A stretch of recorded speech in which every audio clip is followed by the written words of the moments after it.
نبی پاک علیہ السلام کے طریقے پر جو بندہ چلتا ہے نا، جو حضور کے طریقے پہ چلتا ہے، وہ اللہ کا محبوب بن جاتا ہے۔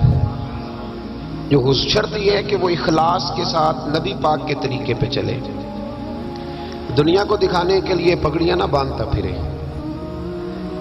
وہ کہے کہ چونکہ میں پیر صاحب ہوں تو میں نے باندھ لی ہیں، اس لیے یہ ماحول نہ بنائے، وہ بنائے اللہ کی رضا کے لیے، اللہ تبارک و تعالیٰ کی رضا کے لیے نبی پاک کی غلامی کرے، اللہ اسے اپنا محبوب بنا لیتا ہے۔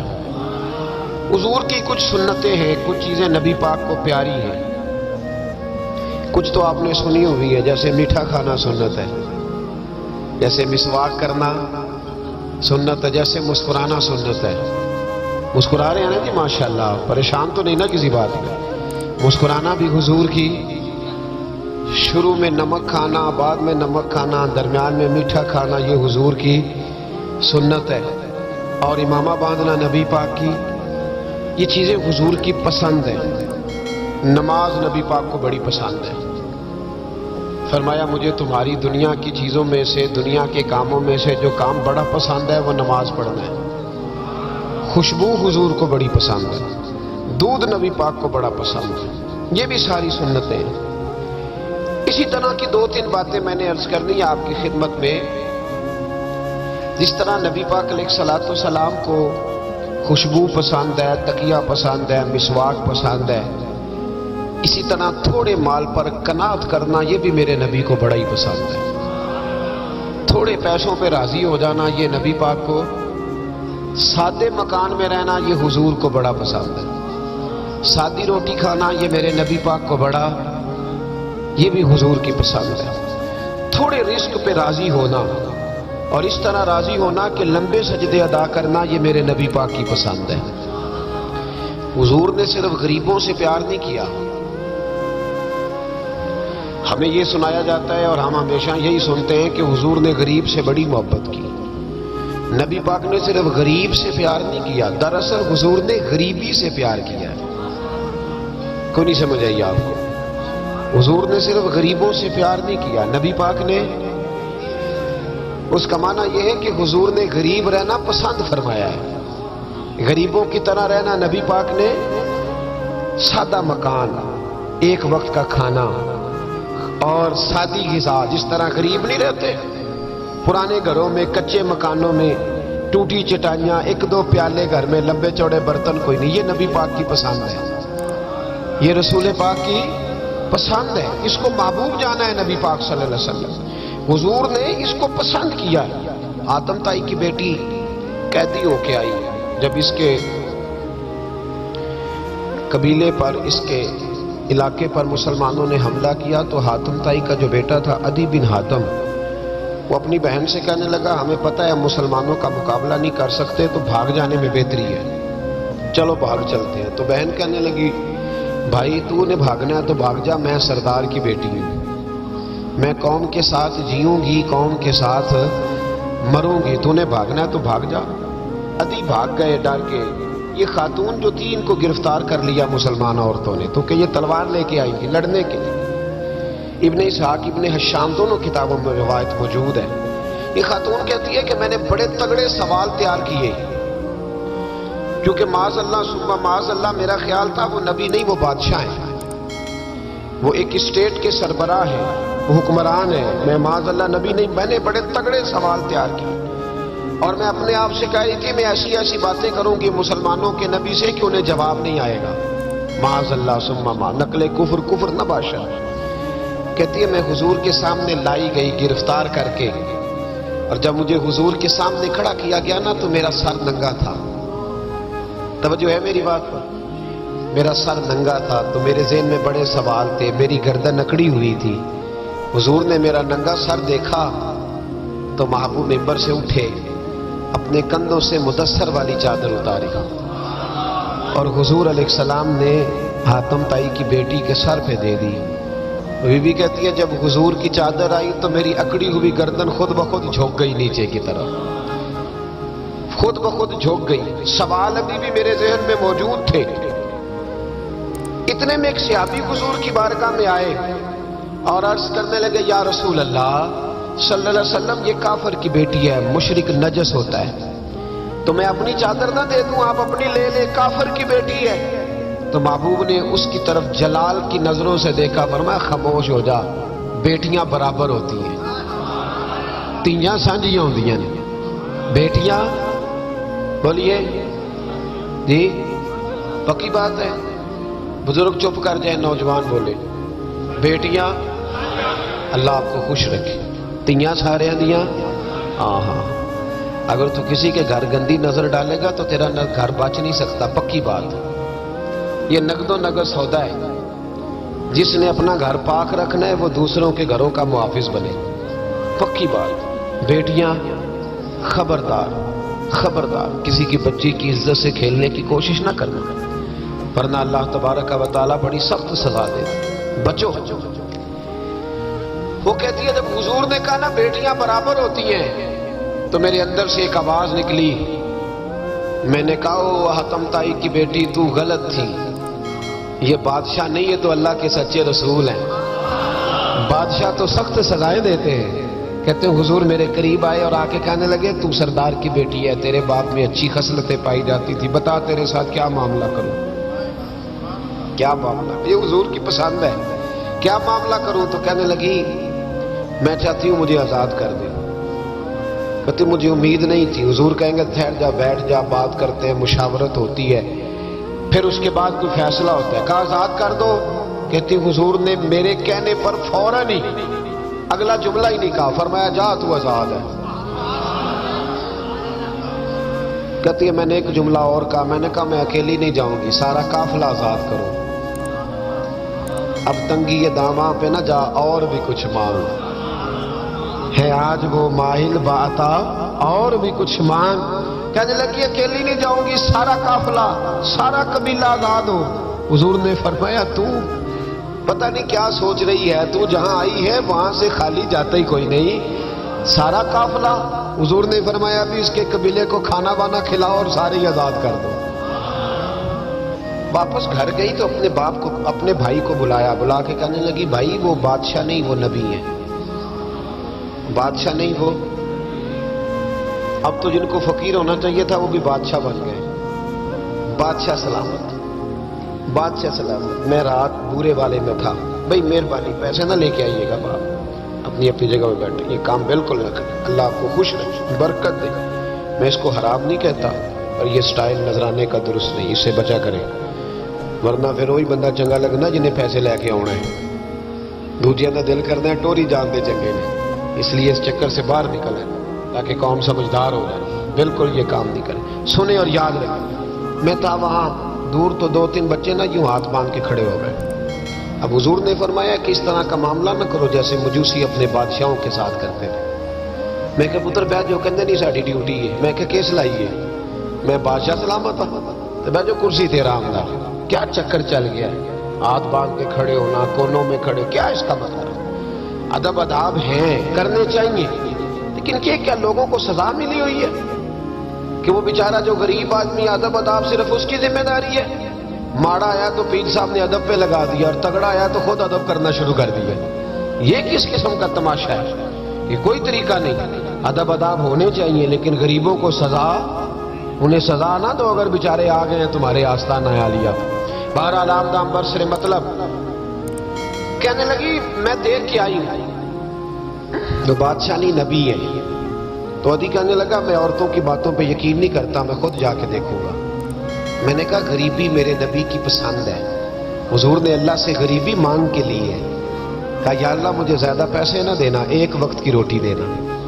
اور حضور فرماتے رب نے اختیار دیا ہے، اگر میں چاہوں تو خود پہاڑ سونے کا بن جائے اور میرے ساتھ چلا کرے، پر میں نے اللہ سے زیادہ دولت مانگی۔ او بھائی دولت بڑی پیاری ہوتی تو سب سے زیادہ میرے نبی کی تجوریوں میں ہوتی۔ حضور نے دولت بانٹی ضرور ہے، لیکن حضور نے اس سے پیار، یاد رکھے ہم تو پاگل ہو گئے پیسوں کے پیچھے بھاگ بھاگ، جو سڑک پہ ادھر جا رہا ہے وہ پیسے دینے جا رہا ہے، جو ادھر جا رہا ہے وہ لینے جا رہا ہے، پیسے ہی کا چکر ہے سارا، پیسے کا چکر ہے، پیسے۔ ایک صاحب نے فون کیا، کہنے لگے کو ٹائم دے دیں، تو میں نے کہا بس یار وقت تھوڑے دے دیں، کہتے تم خوش کر دیں گے۔ میں کہ مثلا تو کی کرے گا؟ کہتے جننے پیسے کہو گے لب جائیں گے۔ تو میں نے کہا یار ہر ایک کو بکاؤ مال نہ سمجھا کر، ہمارا پاؤ زیادہ ریٹ ہے تو دے ہی نہیں سکتا.